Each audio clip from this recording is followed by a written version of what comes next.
MSV sir அப்படிங்கிறவர் வந்து ஒரு இசை கடல். இப்போ நான் வெஸ்டர்னில் யாரையாவது ஒருத்தர் நம்ம எம்எஸ்வி சாரோட கம்பேர் பண்ணோம்னா எனக்கு கொஞ்சம் பயமாக தான் இருக்குது. இப்போது இந்த ஜான் வில்லியம்ஸ் அவருடைய மியூசிக் அடுத்தபடியாக நான் வடநாட்டில் கம்பேர் பண்ணோம்னா மிஸ்டர் ஆலன் மென்கன், அவரும் மிகப்பெரிய இசை கடல், அவரை கம்பேர் பண்ண முடியும். நிறைய கிராமி அவார்ட்லாம் வாங்கினவர். அப்படி யாரையுமே என்னால் இந்தியாவில் அவரோட கம்பேரே பண்ண முடியல. இதை பற்றின உங்களுடைய டேக்? நான் வந்து எம்எஸ்வியை பற்றி டு பி வெரி ஹானஸ்ட் ஒரு தேடல். அந்த தேடல் 40 வருஷத்தில், அந்த 40 வருஷமாக அந்த தேடலோடைய பதில் தான் நான் உங்களுக்கு சொல்ல போகிறேன். நான் ஒரு சமயம் வந்து எம்எஸ்வியை நேராக பார்த்து இந்த 40 வருஷம் ஆராய்ச்சின்னு சொல்லுவேன், அனாலிசிஸ்ன்னு சொல்லுவேன், தேடல்னு சொல்லுவேன். What is your final synopsis about your understanding? இது வந்து எனக்கு சொல்லி கொடுத்தது எம்எஸ்வி தான். ஏன்னா நான் அதுமே சொன்ன மாதிரி நான் கார்ட்ஸ் நான் கேட்கறது அவரை பற்றி தான். அதான் அவரை பற்றினா அவரோட சங்கீதம் தான், அவரோட சங்கீதம் தான். நான் வந்து கார்ட்ஸு ராகம் இப்படிலாம் பேசிருச்சா எம்எஸ்விட்டே போய் பேசியிருக்கிறேன். ஒரே நிமிஷம் கையை பிடிச்சிட்டு அதெல்லாம் ஒன்றும் கிடையாது, சினிமா படத்துக்கு கம்போஸ் பண்ணுறேன். சினிமா படத்தில் என்ன சார், தமிழ் சார் அந்த காலத்தில் கூத்து பண்ணாங்களே, தெருக்கூத்து, அதுக்கு பதிலாக இந்த காலத்தை ஸ்டூடியோவில் வச்சு ரெக்கார்ட் பண்ணி லட்சம் பேர் பார்க்க வைக்கிறோம். அந்த காலத்தில் தெருக்கூத்துனா அந்த தெருவில் இருக்கிற ஒருத்தன் தான் பார்த்துருப்பான். இன்னொன்று சொல்கிறேன் கேளுங்க, இயல் இசை நாடகம் அப்படின்னு நீங்கள் சொன்னீங்கல்ல, இந்த காலத்தில் நிறைய பேர் தமிழ் மறந்து போச்சு. கொஞ்சம் தமிழை ஞாபகப்படுத்தணும்னு நினைக்கிறேன். தமிழில் உயிரெழுத்துக்கள் அப்படிங்கிறது எத்தனை இருக்கு? 12 இருக்கு. கரெக்ட். அதில் நெடில் 7, குறில் 5. கரெக்ட். Okay okay. மியூசிக்கில் எத்தனை நோட்ஸ் இருக்கு? 12 நோட்ஸ் இருக்கு. விஷுவல் ட்ராமான்னா என்ன சார்? விஷுவல் தானே. What is visual? It's a combination of colors. How many colors are there? 12 colour இருக்கு. ஸோ அதாவது கிட்டத்தட்ட பார்த்தீங்கன்னா 70ஸ்க்கு அப்புறமா எம்எஸ்வியும் பார்ஷியலாக வந்து எலக்ட்ரானிக்ஸ் போனார்.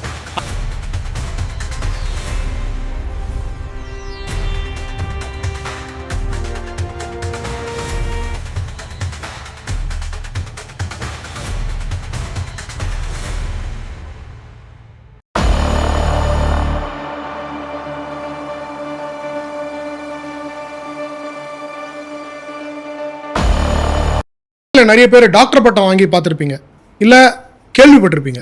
எனக்கு தெரிஞ்ச ஒருத்தர் அவரோட வாழ்நாள் முழுக்க ஒரு மிகப்பெரிய இசை ஜாம்பவானை பற்றி கண்டினியூஸாக அவரை பற்றின அப்கிரேட்ஸ், அவர் பண்ண இசை, அவருடைய இசையில் இருக்கிற ஆழம், அவரோட இசையில் இருக்கிற நுவான்ஸ்டு இன்ஃபர்மேஷன், இது எல்லாத்தையுமே அவருடைய மூச்சு காத்து மாதிரி ஒவ்வொரு நாளும் அதை பற்றி படிச்சுக்கிட்டே இருக்கார். நன் அதர் தென் மிஸ்டர் முரளி. இன்னைக்கு நம்மளோட அவருடைய நாலெட்ஜை அபவுட் எம்எஸ் விஸ்வநாதன் அவர்களை பற்றி பகிர்ந்துக்கிறதுக்காக இன்னைக்கு நம்ம சந்தானா டாக்ஸ் வந்திருக்காரு. Welcome mister Murali. வணக்கம். வணக்கம் சந்தானா டாக்ஸ். இந்த பாட்காஸ்ட்டை பார்க்குற எல்லாருக்கும் என்னுடைய வணக்கம், கிரீட்டிங்ஸ். சொல்லுங்கள் சார். எம்எஸ்வி சார் அப்படிங்கிறவர் வந்து ஒரு இசை கடல். இப்போ நான் வெஸ்டர்னில் யாரையாவது ஒருத்தர் நம்ம எம்எஸ்வி சாரோட கம்பேர் பண்ணோம்னா எனக்கு கொஞ்சம் பயமாக தான் இருக்குது. இருந்தாலும் எனக்கு தெரிஞ்ச லிமிட்டட் நாலேஜில் சொல்கிறேன். ஜான் வில்லியம்ஸ்னு வெஸ்டர்னில் வந்து ரொம்ப ரொம்ப பாப்புலரான ஒரு ஃபிகர். ஸ்டீவன் ஸ்பீல்பர்கோடைய மெஜாரிட்டி ஆஃப் த மூவிஸ்க்கு அவர் தான் இசையமைச்சிருக்காரு. Jaws, Star Wars. Of course Star Wars வந்து மிகப்பெரிய ஹிட்டு, ஜார்ஜ் லூகாஸ் எடுத்த திரைப்படம். அதை தவிர பல மூவிஸை வந்து ஜான் வில்லியம்ஸை பற்றி நம்ம சொல்லிக்கிட்டே போகலாம். அதிகபட்ச ஆஸ்கர் வாங்கினவர். இப்போது அவரை வந்து நான் எம்எஸ்வியோட கம்பேர் பண்ணுறதுக்கு எனக்கு கொஞ்சம் பயமாக தான் இருக்குது. ஏன்னா இவர் அவரோட ரொம்ப பெரிய ஆள் இங்கே. இப்போது இந்த ஜான் வில்லியம்ஸ் அவருடைய மியூசிக் அடுத்தபடியாக நான் வடநாட்டில் கம்பேர் பண்ணோம்னா மிஸ்டர் ஆலன் மென்கன், அவரும் மிகப்பெரிய இசை கடல், அவரை கம்பேர் பண்ண முடியும். நிறைய கிராமி அவார்ட்லாம் வாங்கினவர். அப்படி யாரையுமே என்னால் இந்தியாவில் அவரோட கம்பேரே பண்ண முடியல.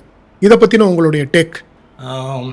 நான் வந்து எம்எஸ்வியை பற்றி டு பி வெரி ஹானஸ்ட், நான் வந்து கிட்டத்தட்ட ஒரு 1985 வருஷத்துலேருந்து 40 வருஷம் இப்போ 2025. ஸோ 40 இயர்ஸாக நான் வந்து என்னென்ன basically I my self was a composer.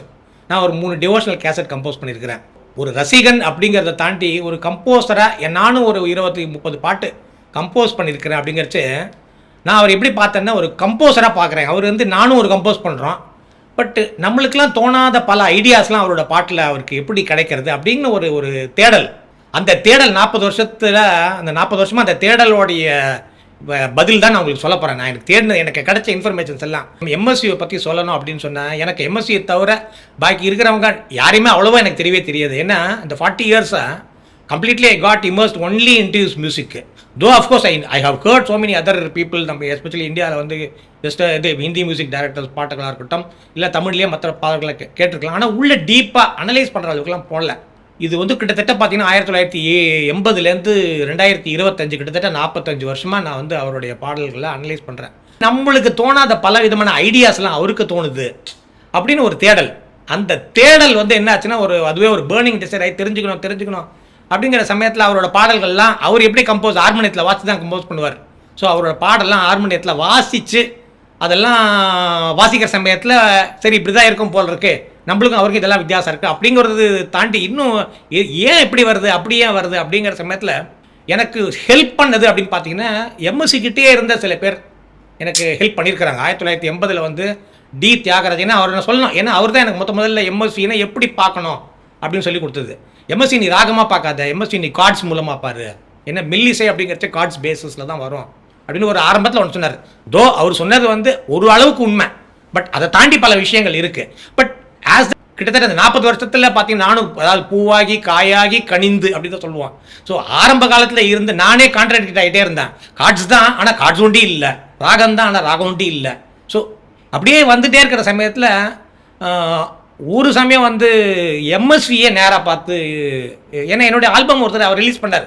அதனால எம்எஸ்வி அந்த காலத்தில் ஃபேன் கிடச்சி அவரோட எம்எஸ்வியே 2000க்கு அப்புறமா கிட்டத்தட்ட ஒரு 30-40 தடவை சந்திச்சிருக்கேன். அவர்கிட்ட நான் பேசுறது எல்லாமே பார்த்தீங்கன்னா கம்போசிங் பற்றி தான் பேசுவேன். ஓகே. ஸோ பல சமயத்தில் பார்த்தீங்கன்னா அவர் வந்து அவருக்கு கோர்வையாக சொல்ல வராது, அவருக்கு கம்போஸ் பண்ண வரும். ஆனால் நல்லா சமைக்கிறவங்களுக்கு சமையல் புத்தகம் எழுத மாட்டாங்க, ஓகேவா? ஸோ ஆனால் அவங்களுக்கு எப்படி சமையல் பண்ணணும்னு தெரியும். ஸோ அவர்கிட்ட பேசுகிற சமயத்தில் அவர் கொடுக்கக்கூடிய சின்ன சின்ன இன்ஃபர்மேஷன்ஸ்லாம் எடுத்து நம்மளாம் அப்புறமா அனலைஸ் பண்ணி அதுக்கப்புறம் அவர் கூட ஒர்க் பண்ண சில பிளேயர்ஸ், ஃபார் இன்ஸ்டன்ஸ் ஷாம் ஜோசப்னு ஒருத்தர் இருக்கிறார். அவர் வந்து எம்எஸ்சியோட 1957 வருஷத்துலேருந்து ஆரம்பித்து 68வது வருஷம் வரைக்கும் அவரோட மெயின் ட்ரிப் நீங்கள் அவளுக்கு என்ன அதில் கூட பார்க்கலாம். அவர் வயலினிஸ்ட்டு, ஓகே, அவர் வயலினிஸ்டாக வாசிச்சிருக்கிறார். அவர் வந்து அப்புறம் மியூசிக் டைரக்டராக மாறினார். மலையாளத்தில் 300 படம் பண்ணியிருக்கிறார் அவர். ஸோ அவர்கிட்ட நான் கிட்டத்தட்ட ஒரு நாளைக்கு 4 மணி நேரம் பேசி நான் ஆடியோவே எடுத்தேன். அப்புறம் ஃபிலிப் கிட்டாரிஸ்ட் ஃபிலிப் கிட்ட நான் கிட்டத்தட்ட ஒரு 3 மணி நேரம் பேசியிருக்கிறேன். அதுக்கப்புறம் தும்பா வாசிக்கிற ஒருத்தர் தும்பா சேகர்னு ஒருத்தர், அவர்கிட்ட பேசியிருக்கிறேன். பிரசாத், தபலா பிரசாத், அவர்கிட்ட பேசியிருக்கிறேன். இதை தாண்டி அவரோட ஒர்க் பண்ண இன்ஜினியர்ஸ் ஏவிஎம் சம்பத், அவர்கிட்ட பேசியிருக்கிறேன். ஸோ இப்படி பல பேர் அவரோட ஒர்க் பண்ண பல பேரோட இருக்கச்சு அவங்க சொன்னக்கூடிய பல விதமான விஷயங்கள் அப்பப்போ என்னென்ன நடந்தது இதெல்லாம் எடுத்து அப்படியே நம்ம ஆனால் எடுக்க முடியாது. ஏன்னா எப்பொருள் யார் வாய் கேட்பினும் அப்பொருள் மெய்ப்பொருள். ஸோ நம்ம வந்து அதை நம்மளோட எதுக்கு தகுந்த மாதிரி அப்போ இவங்க சொன்னாங்கன்னா அதுக்கு இந்த மாதிரி தான் இருக்கும், அந்த மாதிரி அப்படி அனலைஸ் பண்ணி ஸோ அந்த அத்தாரிட்டியில் தான் நான் பேசுகிறேன் சார், ஓகேவா? ஸோ இப்போ நீங்கள் கேட்டது வந்து நீங்கள் என்ன கேள்வி கேட்குறீங்களோ அதெல்லாமே இவங்க சொன்ன இன்ஃபர்மேஷன் ப்ளஸ் என்னுடைய அனாலிசிஸ் இதை கம்பைன் பண்ணி தான் வரும். இதில் கன்சிஸ்டன்சி இருக்கும் டெஃபினட்டாக, ஓகே, அப்படிங்கிறது நான் ஷுவராக சொல்ல முடியும். Okay, thank you. ஸோ இந்த 40 வருஷம் ஆராய்ச்சின்னு சொல்லுவேன், அனாலிசிஸ்ன்னு சொல்லுவேன், தேடல்னு சொல்லுவேன். What is your final synopsis about your understanding? இது வந்து எனக்கு சொல்லி கொடுத்தது எம்எஸ்வி தான். ஏன்னா நான் அதுமே சொன்ன மாதிரி நான் கார்ட்ஸு நான் கேட்கறது அவரை பற்றி தான். அதான் அவரை பற்றினா அவரோட சங்கீதம் தான், அவரோட சங்கீதம் தான். நான் வந்து கார்ட்ஸு ராகம் இப்படிலாம் பேசிருச்சு எம்எஸ்விட்டே போய் பேசியிருக்கிறேன். ஒரே நிமிஷம் கையை பிடிச்சிட்டு அதெல்லாம் ஒன்றும் கிடையாது, சினிமா படத்துக்கு கம்போஸ் பண்ணுறேன். சினிமா படத்தில் என்ன சீன், சினிமா படத்தில் என்ன இருக்குது லிரிக்ஸ், பாட்டில் இந்த லிரிக்ஸும் அந்த சீனுக்கும் இந்த லிரிக்ஸுக்கும் இந்த மியூசிக் வந்து கரெக்டாக பிளெண்ட் ஆகணும். இதுதான் அதுக்கு மேலே கார்ட்ஸு இதெல்லாம் அதெல்லாம் செகண்டரி. இதுதான் இதுதான் ஃபோக்கஸ். இந்த ஃபோக்கஸ் இருக்கணும்.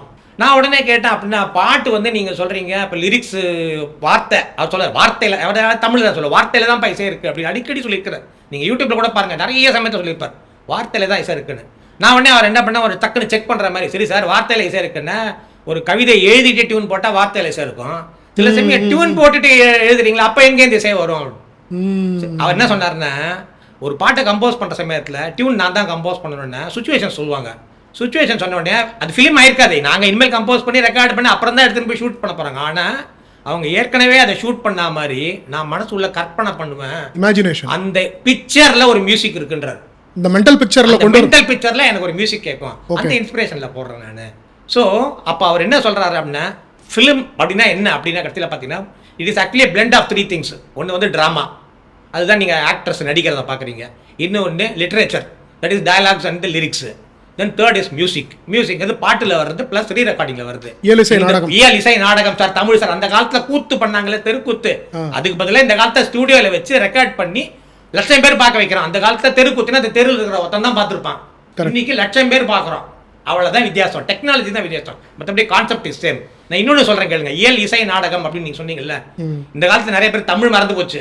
கொஞ்சம் தமிழை ஞாபகப்படுத்தணும்னு நினைக்கிறேன். தமிழில் உயிரெழுத்துக்கள் அப்படிங்கிறது எத்தனை இருக்கு? 12 இருக்கு. கரெக்ட். அதில் நெடில் 7, குறில் 5. கரெக்ட். ஓகேவா? இது இயல் லிட்ரேச்சர். ஓகே. மியூசிக்கில் எத்தனை நோட்ஸ் இருக்கு? 12 நோட்ஸ் இருக்கு. நீங்கள் கீபோர்டை பார்த்தீங்கன்னா தெரியும். 12 white keys, 5 black keys, 12. Okay. So 7 நெடில், 5 குறில், 7 ஒயிட் கீஸ், அது மேஜர் டோன் சொல்லுவோம். 5 குறில், அது மைனர் டோன் சொல்லுவோம். கரெக்ட். சரி, விஷுவல் ட்ராமான்னா என்ன சார்? விஷுவல் தானே. What is visual? It's a combination of colours. How many colours are there? 12 colour இருக்கு. So all these things are naturally connected by some means. So நீங்கள் என்னென்ன விஷுவலை மியூசிக்காக ஆக்க முடியும், மியூசிக்கை விஷுவல் ஆக்க முடியும், லிரிக்ஸ்லேருந்து மியூசிக்கில் கொண்டு வர முடியும், மியூசிக்லேருந்து லிரிக்ஸை கொண்டு வர முடியும், அப்படிங்கிறது தான் அவரோட கான்செப்ட். இவ்வளோ சயின்டிஃபிக்கான விஷயத்த சாதாரணமாக அவர் சொல்லிட்டு போயிட்டார். அதனால தான் உங்களுக்கு பார்த்தீங்கன்னா, நீங்கள் பிருந்தாவன் கார்டன்ஸ்லாம் பார்த்தீங்கன்னா உங்களுக்கு ஃபவுண்டன் ஷோன்னு காமிக்கிறான் பாருங்க. அந்த ஃபவுண்டன் போகிற மூமெண்ட்ஸ் அந்த மாதிரி மியூசிக் போயிட்டு இருக்கும் sir. How did I get that concept? It's only because of this. இப்போ நீங்கள் சொன்னதோட I am just drawing a parallel. இந்த 7 ஒயிட் கீஸ் சொன்னீங்க. VIBGYOR basic colours 7. Exactly 7. So அதுக்கப்புறம் மைனர் கீஸ் ஆட் பண்ணுறோம். அதே மாதிரி நீங்கள் 12 கலர்ஸ்னு சொல்கிறீங்க. So other are shades of that colour. Sir நீங்கள் சொல்கிற இந்த இது வந்து ரொம்ப புதுசாக இருக்குது. நான் இதான் ஃபஸ்ட் டைம் கேட்குறேன் இந்த மாதிரி. எம்எஸ்வி சார் வந்து சீனை வந்து இமேஜின் பண்ணி போடுவார்னு சொன்னீங்க. இன்ஃபேக்ட் அது வந்து ஒரு ஸ்டெப் மேலே. இன்ஃபேக்ட் அந்த மாதிரி பண்ணுறது தான் ரொம்ப ரொம்ப டஃப். ஜான் வில்லியம்ஸ் மியூசிக் போடும்போது ஸ்பீல்பர்க் கிட்ட சொல்லுவான், நீங்கள் ஃபஸ்ட்டு எனக்கு வீடியோ ஃபுட்டேஜஸை ஃபுல்லாக கொடுத்துருங்க, நான் பார்த்ததுக்கப்புறம் நான் மியூசிக் போடுறேன்னு. வேறஸ் எம்எஸ்வி சார் அதையும் பண்ணுறார், இதையும் பண்ணுறார். ஜான் வில்லியம்ஸ் வந்து தனியாக மியூசிக் ஆல்பம்லாம் போட மாட்டார். அவர் ஒன்லி ஃபார் மோஷன் பிக்சருக்கு தான் பண்ணுவார். So there is where he stands apart. Continue பண்ணுங்க சார். அதாவது நம்ம தமிழ் இங்கிலீஷில் உங்களுக்கு ஹாலிவுட்லாம் பார்த்தீங்கன்னா நிறைய பாட்டுகள்லாம் இருக்காது. ஓகே, ஏதாவது ஒன்று ரெண்டு அப்பா மாதிரி ஒரு சில மூவிலாம் பேசிக்கி ஃபிலிம் சாங் பேஸ்டு மூவிங்கிறதே அதெல்லாம் இருக்கும். பட் நம்ம தமிழ் படத்தில் பாட்டு இல்லாத படமே கிடையாது. ஓகேவா? ஸோ அதனால் உங்களுக்கு பாட்டு கம்போஸ் பண்ணுற சமயத்தில் அவங்க என்ன பண்ணுவாங்கன்னா, முதல்ல கம்போஸ் பண்ணி ரெக்கார்ட் பண்ணிவிட்டு அப்புறம் அதை எடுத்துகிட்டு போய் இதில் செட்டில் வச்சோ இல்லைன்னா வெளியில் அவுட்டோர்லேயே வச்சு ஷூட் பண்ணுவாங்க. வேற ரீரெக்கார்டிங் பண்ணுறாங்கல்ல, அதாவது வசனம் பேசுகிற சமயத்தில் பின்னாடி ஒரு மியூசிக் வருது இல்லையா, அதெல்லாம் வந்து திருப்பியும் ஜான் வில்லியம் மாதிரி எம்எஸ்சியும் விஷுவல் பார்த்து தான் பண்ணுவார். கரெக்ட். ஸோ அதனால் எம்எஸ்சி ரெண்டும் பண்ணுறாரு. ஆனால் அந்த சாங்ஸ் தான் நம்ம நிறைய ரேடியோவில் கேட்டிருக்கிறோம். நம்ம ரீரெக்கார்டிங் நம்ம சினிமாவில் பார்க்கறச்சே நம்மளுக்கு வந்து எம்எஸ்சியோட ரீரெக்கார்டிங்கே தெரியாது. இதில் ஒன்லி ஆக்டர்ஸ் ஃபேஸ் தான் தெரியும். அவங்க நடிக்கிறது, அவங்க சிரிக்கிறது, அவங்க சண்டை போகிறது தான் தெரியுமா ஒழிய we forget about the music. ஆனால் அந்த விஷுவல் மியூட் பண்ணிட்டு பாருங்கள், உங்களுக்கு அந்த ஃபீலே கிடைக்காது. Correct sir. இன்னொன்று, முழுக்க அவருடைய எல்லா படத்துலையுமே எம்எஸ் விஸ்வநாதன் சார் வந்து ஒன்லி மேனுவல் இன்ஸ்ட்ருமெண்ட்ஸ் தான் யூஸ் பண்ணியிருக்காரு. That is a real hallmark. அவர் வந்து இந்த பியானோ, கீபோர்டு இதெல்லாம் தொட்டதே கிடையாது இல்லையா? இல்லை, அதில் ஒரு சின்ன சொல்கிறேன். அதாவது எம்எஸ்சியோடைய காலம், மியூசிக் காலம் அப்படிங்கிறது பார்த்தீங்கன்னா 1952. இது started is career with movie called Genova. தனியாக ராமமூர்த்தியோட டீம் ஆகிறதுக்கு முன்னாடியே பண்ணிட்டார். தட் இஸ் அவருடைய ஒரு குரு வந்து சிஆர் சுப்பராமன் கிட்ட தான் வேலை பார்த்துட்டு இருந்தார் எம்எஸ்சி. ஓகே. அதுக்கு அவர்கிட்ட வேலை பார்க்கறச்சே அவருக்கு ஒரு ஆப்பர்ச்சுனிட்டி வந்து ஜெனோவான்னு ஒரு படம் பண்ணார். பட் அந்த ஜெனோவா படம் ரிலீஸ் ஆகிறதுக்குள்ளே சிஆர் சுப்பராமன் பாசிட்டிவே. அதுக்கப்புறம் ஏதோ ஒரு காரணத்தினால சிஆர் சுப்பராமன் கிட்ட இருக்கக்கூடிய அசிஸ்டண்டாக இருக்கக்கூடிய எம்எஸ்வியும் டிகே ராமமூர்த்தி, அவர் தான் சீனியராக இருந்தார். இவங்க 2 பேரும் டீம் ஆகி பணம்னு ஒரு படம் பண்ணாங்க. அந்த படம் got released before Genova. Actually ஆனால் பார்த்தீங்கன்னா வச்சுங்களேன், நீங்கள் ரெக்கார்ட் பிரகாரம் பார்த்தீங்கன்னா ஜெனோவா தான் ஃபர்ஸ்ட். எந்த இயர் சார் இது? 1952. Okay. Genoa released in 53, though it is recorded in 52. But அதுக்கு முன்னாடி பணம் ரெக்கார்டாகி வந்துருச்சு. ஓகே. அப்பெல்லாம் வந்து பார்த்தீங்கன்னா உங்களுக்கு மேனுவல் இன்ஸ்ட்ருமெண்ட்ஸ் தான். ஓகே. எம்எஸ்சி வந்து 1965 இந்த ஊட்டி வரை உறவு, சிவந்தமன்லாம் வர்ற காலகட்டத்தில் தான் அந்த எலக்ட்ரிக் கிட்டார்லாம் வர ஆரம்பிச்சிச்சு. அது அவரே சொல்லியிருக்காரு. ஓகே. எலக்ட்ரிக் கிட்டார், சிவந்தமன்ல எலக்ட்ரிக் கிட்டார் யூசேஜ் இருக்கு. ஓகே. அதே மாதிரி ஒரு 70sலாம் பார்த்தீங்கன்னா காம்போ ஆர்கன் வந்துருச்சு. நீங்கள் இதை பற்றி தெரிஞ்சுக்கணும் அப்படின்னு சொன்னால், மார்கழி பணியில்னு ஒரு பாட்டு இருக்கு எம்எஸ்சி. இது முத்தான முத்தல்வோ. அதில் உள்ள பார்த்தீங்கன்னா அது ஃபர்ஸ்ட் ஃபியூ அந்த பல்லவி வரைக்கும் பார்த்தீங்கன்னா அந்த செட்டில் நடக்கிறதையே காமிப்பாங்க. எம்எஸ்சியோட ஆளுங்களே வாசிக்கிறதே ஷூட் பண்ணியிருப்பாங்க. அதில் பார்த்தீங்கன்னா அந்த பென் சுரேந்தர்னு ஒருத்தர், அவர் தான் வந்து காம்போ ஆர்கன் வாசிச்சவர். ஓகே. அதாவது கிட்டத்தட்ட பார்த்தீங்கன்னா 70ஸ்க்கு அப்புறமா எம்எஸ்சியும் பார்ஷியலாக வந்து எலக்ட்ரானிக்ஸ் போனார். ஆனால் ஃபுல் எலக்ட்ரானிக்ஸுங்கிறது அவர் கடைசி வரைக்கும் போல. அந்த combo organ and electric guitar okay. இது ரெண்டும் அவர் போனார். போனார். மற்றபடி ரிதம் இன்ஸ்ட்ருமெண்ட்ஸ்லாம் ஃபுல்லாக எல்லாமே அக்கஸ்டிக்ஸ் தான். ரெண்டாவது அவருடைய பெரிவாரியான காலத்தில் எல்லாமே ரெக்கார்டிங் பண்ணதெல்லாம் அனலாக் தான். டிஜிட்டல் ரெக்கார்டிங்ஸ் கிடையவே கிடையாது. In fact I still believe that an analog recording is still the best for especially இந்த மாதிரி ஃபிலிம் மியூசிக்ஸ்க்குலாம். சார் அடுத்த கொஸ்டின் உங்ககிட்ட ஒரு முக்கியமான கேள்வி கேட்கணும். எம்எஸ் விஸ்வநாதன் சார் இந்த தமிழில் வந்து இந்த கிராமர் இருக்கு இல்லையா, அதை எவ்வளோ அழகாக மியூசிக்கில் கொண்டு வந்திருக்காருங்கிறத சொல்ல முடியுமா? இதுதான் எம்எஸ்சி சொன்னார்ல, அதாவது இந்த வார்த்தையிலேயே இசை இருக்கு தம்பின்னு தான் என்கிட்ட முதல்ல சொல்லி கொடுத்ததே அவர். நான் வந்து வார்த்தையில் இசை இருக்குன்னா என்ன வார்த்தை அப்படின்னா, ஏதாவது ஒரு வார்த்தைன்னு சொன்னால் அப்படின்னா அதுக்கு ஒரு மியூசிக் ஒரு ஏதாவது ஒரு டிக்ஷனரி இருக்குமா அப்படிங்கிற மாதிரி. பட் நான் I will tell you examples please. இப்போ உதாரணமாக மௌனம்னு ஒரு வார்த்தை வந்துச்சுங்களேன். மௌனம் அப்படின்னா என்ன? சைலன்ஸ். சைலன்ஸ், அமைதியாக இருக்கிறது சைலன்ஸ். இப்போ உதாரணமாக அவளுக்கு என்ன பாட்டு எடுத்துக்கோங்க. அதில் 1000 அழகியர் பார்த்ததுண்டு, ஆனால் அவள் போல் பார்த்ததில்லை, வா வா என்பதை விழியில் சொன்னாள், மௌனம் என்றொரு மொழியில் சொன்னாள். அங்க ஒரு சைலன்ஸ், அங்க ஒரு பார் 1 2 3 4 சைலன்ஸ் விட்டு தான் எடுப்பார். ஸோ அவர் அதை சொல்றதுங்கிற வார்த்தை இல்லைன்னா அந்த மியூசிக்ல ஒரு 4 பார் சைலன்ஸை காமிக்கணுங்கிறதுக்கு அவருக்கு உரிய அந்த இன்ஸ்பிரேஷன் அந்த மௌனம் என்ற ஒரு மொழியில் சொன்னார். பியூட்டிஃபுல். ஓகேவா? இன்னொரு பாட்டு மௌனமே எடுப்போம். மௌனமே பார்வையாய் ஒரு பாட்டு சுச்சுவேஷன் என்ன? அந்த பொண்ணு வந்து வாய் பேச முடியாத பொண்ணு, கல்யாணம் ஆயிட்டு ஃபர்ஸ்ட் நைட்ல அவள்கிட்ட அவளை நீ பாடாத, உன் கண்ணே பல பாஷையை பேசுதுன்னு சொல்லலாம். கண் இந்த லிரிக்ஸ் காட்டினேன். முத்துச்சரமே நன் பக்கம் இருந்தால் வேறென்ன வார்த்தை சொல்ல, மொழி வேண்டும் மொழி வேண்டும், நானே நன்ன பல மொழிகள் பாடம் பெற வர வேண்டும். உன் கண்ணுல பார்த்தனா அந்த மொழியெல்லாம் பாடம் படிக்கணியான்னு கவிதை எழுதியிருக்கிறார். ஸோ இவர் வந்து அதனால என்ன, அந்த பொண்ணை பாட வைக்கல, ஃபுல்லா அவளுக்காக இவன் பாடுறான். அந்த மௌனம்ங்கிறதுக்கு நீங்க சொன்ன சைலன்ஸ், அதுக்கு இன்னொன்னு ஒன்று இருக்கு. என்ன தெரியுமா? பேச என்னடா இருக்க பேசாம கரெக்ட் அப்படிதான் எடுப்பாரு. அந்த பாட்டு எடுக்கிறச்சவே அப்பா பாருங்க நீங்க, மௌனமே பார்வையாய் ஒரு பாட்டு பாட வேண்டும். What a genius sir அவரு. How common sensically he thinks, right? Amazing. அதான் சார், ஒரு பேப்பர்ல ரோஜா வரைஞ்சானே, மற்றவங்களாம் வரைஞ்சா ரோஜா 2 டைமென்ஷன், இவரோட ரோஜா 3 டைமென்ஷன் சார். அதான் எம்எஸ்வி. இன்னொரு இதே மாதிரி மௌனம், இந்த வாழ்ந்து காட்டுகிற வாழ்வு என் பக்கம் ஒரு படம், முத்துராமன் லட்சுமி, வீணை பேசுன்னு. வீணை பேசும் அதை மீட்டும் வீரல்களை கண்டு, அங்க இந்த சிச்சுவேஷன் மௌனமே பார்வையா இருக்கு. அங்கே என்னன்னா சின்னதா ஒரு வேரியேஷன் இருக்கு. என்ன அப்படின்னா, இங்க நீ உன் பார்வையே பேசுறதுன்னா, ஆனா அங்க என்ன சொல்றான்னா, அவள்கிட்ட அந்த பாட்டுக்கு முன்னாடி ஒரு டைலாக் வரும், அதுவே யூடியூப்ல இருக்கு அந்த வெர்ஷனே, அதை பார்த்து சொல்லுங்க உங்களோட இவங்க எல்லாரையும். அதுல என்னன்னா, நீ பேசு அப்படின்றான். அப்புறமா ஓ சாரி நீ தான் பேச முடியாது இல்ல, சரி உன்னை நான் எப்படி பேச வைக்கணும்னு எனக்கு தெரியும் அப்படின்னு சொல்லிட்டு தான் பாட வைக்கிறான். பியூட்டிஃபுல். சோ அவ வீணை வாசிப்பா.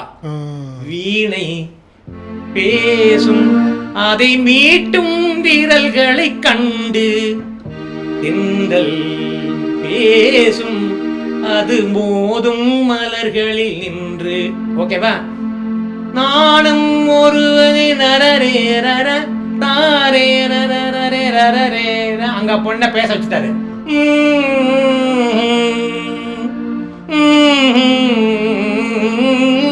அங்க ஃபுல்லா அந்த பொண்ணோட ஃபுல்லாவே தான் வரும். என்ன அட்மைரேஷன்னா இந்த இதுல இந்த நீங்க சொல்ற இந்த கண்டென்ட்ல எவ்வளோ ஒரு டெப்த் ஆஃப் சைக்காலஜி தெரிஞ்சிருக்கு சார். சைக்காலஜி தெரிஞ்சிருக்கு, பிளஸ் அவருக்கு அந்த இன்புட்டை கொடுக்கணும் அந்த டைரக்டர். See, இதுக்கு வந்து credit only, it's not only for MSV. Absolutely. You have to give him all the inputs. Sir இப்படிதான் சார் நடக்கும், இப்படிதான் நடக்கும். அவர் 10 கேள்வி கேட்பாராம். அது ஏன் இந்த பொண்ணுல இதை பேசணும், அதுதான் பொண்ணு வாய் கிடையாது, அது இப்படி பேசும் சார். அந்த பொண்ணு பேசும் 3 பேசலாம்ல அப்படின்னு எவ்வளவு டிபேட்ஸ் நடந்திருக்குன்னு நம்மளுக்கு தெரியாது. நம்ம ரீஇன்ஜினியரிங் பண்ணி பாக்குறோம் என்ன. ஆனா இந்த டிஸ்கஷன் நடக்காம, அதனால தான் சார் சொல்லுவார், எல்லாரும் உட்காந்து ஒரு இடத்துல உட்காந்து கம்போஸ் பண்ணணும் தம்பி, அப்பதான் வரும் அப்படின்னு. இன்னொரு பாட்டு மௌனம், எத்தனை பாட்டு வந்துனே இருக்க பாருங்க மௌனம். இதுல வந்து 2 பேரும் பேசக்கூடியவங்க தான். Okay okay. பௌர்ணமி நிலவில், பௌர்ணமி நிலவில் பனி விழும் நீரவில் கடற்கரை மணலில் இருப்போமா, மௌனத்தின் மொழியில் மயக்கத்தின் நிலையில் கதை கதையாக கதை கதையாக படிப்போமா. ஏன்னா கதை கதைல கதை கதையாக அழுப்பு போறாரு பாருங்க. ஒரு கதை கதையாக படிப்போமா தான் சார் எழுதிருக்காரு. அந்த கதை கதையாக படிப்போம்ங்கிறத அவர் எப்படி பில்டப் பண்றாரு பாருங்க. அந்த மியூசிக்கல் நோட்டேஷன்ஸ்லயே இஸ் லிஃப்டிங் இட். இம்ப்ரோவைசேஷன். கதையாக படிப்போமா கதை கதையாக எல்லாம் பாட்டு முடிஞ்சு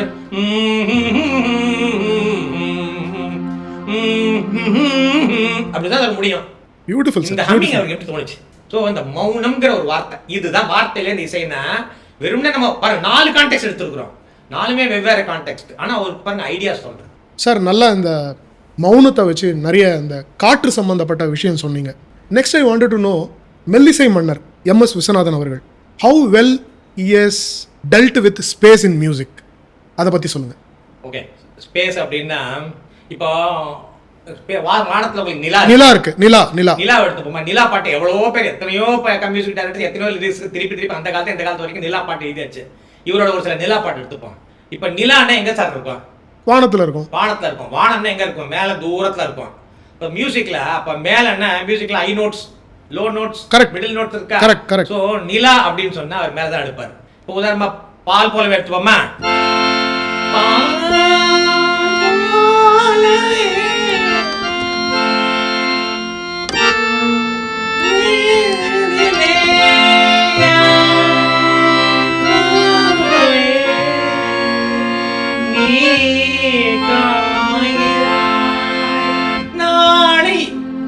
நிலாவை கூப்பிடுறா. ஹை ஆக்டேவ் நேச்சுரல் நிலா மேல இருக்கு, அவள் நிலாவை கூப்பிடுறா. புரியுது. நாளை இந்த வேளை பார்த்து ஓடிவா, இன்று எந்தல் தலைவன் இல்லை சென்று வானிலா தென்றலே. சோகத்தை ஒரு மாதிரி ஒரு பேத்தோ ஃபீல் பண்றாங்க. என் தனிமை கண்டு நின்று போய்விடு. இது நிலா வச்சா? நிலா வானத்துல தான் இருக்கு. சரி, நிலானா உயரம் தானா? அப்படி அப்ப நிலான்னு எழுதிட்டானா நிலா இருக்க மேலதானா அப்படின்னா கிடையாது. கான்டெக்ஸ்ட புரிஞ்சுக்கணும். நிலவு ஒரு பெண்ணாகி உலவுகின்ற அழகோ. ஏன்னா அவ பக்கத்துல இருக்கா. மேல இருக்க நிலவு கீழே இருக்கா. நான் உலவுதான். எது எங்க இருக்கு? இது வந்து மிடில் சீல் எடுக்கிறாரு. ஆமா, சரியா? சரி, ஓகே. இப்ப மேல நிலா கீழே நிலா பார்த்துட்டோம். ஒரே பாட்டுல கீழே நிலா மேலே நிலா அப்படி ஒரு சிச்சுவேஷன் வரும் வச்சுக்கோங்க. அந்த மாதிரி ஒரு பாட்டு இருக்கு பவானின்னு ஒரு படத்துல. இந்த நிலவை நாம் பார்த்தால் அது எனக்கென வந்தது போல் இருக்கும். இந்த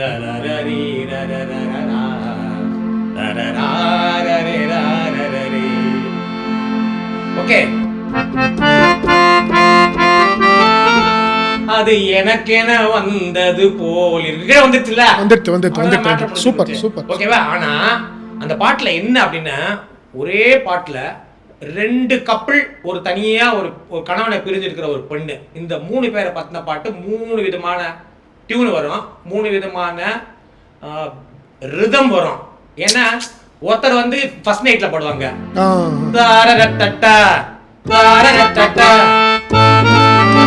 ஒரு மயங்கக்கூடிய ஒரு ஃபர்ஸ்ட் நைட் நேச்சுரல்ல. ஸோ அந்த மாதிரி ஒரு ஃப்ரேஸ்ல அந்த மாதிரி ஒரு மீடியம் டெம்போல பாட்டு போயிட்டு இருக்கோம்.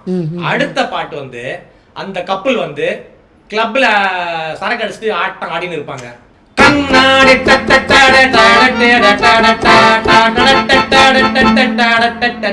நல்ல ஃபாஸ்ட் பீட். அந்த 2 பேர் அடிக்கிற கிளப்ல இருக்கிறதுல ஒரு பொண்ணு வந்து ஆக்சுவலா அவளுக்கு கிடையாது, அவன் வீட்டுல வந்திருப்பான் தான் பொண்டாட்டி தனியா விட்டுட்டு. ஓகேவா? அவ கடைசியில 3ஆவது அவ தனியா பாடுவா. அவங்க 2 பேரும் முதல்ல 2 பேரும் பாடுறது வந்து இந்த நிலவை பார்த்தால் அது எனக்கு என்ன வந்தது போல இருக்கும். எனக்கு அதுல கீழே வந்துட்டாரு. அவளுக்கு வரைச்ச ஊரெல்லாம் உறங்கும் ஓசை உறங்காத நெஞ்சம் இங்கே தாலலலா தனிமை இங்கே நான் தேடும் வாழ்க்கை எங்கே நான் தேடும் வாழ்க்கை இங்கே மலர்களிலே வாசம் இல்லை மஞ்சளிலே ரரரரர, தலைவனிடம் வாசம் இல்லை, இறைவனுக்கும் கருணை இல்லை.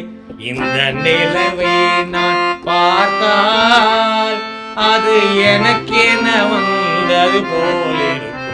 இந்த நிலவை எடுத்து வரும் லலலலலலலலலலல. நிலவே மறைக.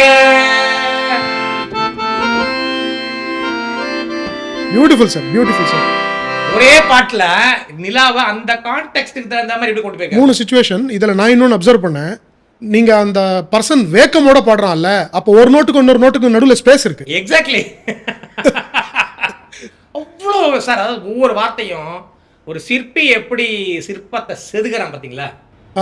அதாவது கல்லுக்குள் சிற்பத்தை காண்பவன் சிற்பி, நெல்லுக்குள் விதையை காண்பவன் விவசாயி, சொல்லுக்குள் இசையை காண்பவன் தான் சார் இசையமைப்பாளர்.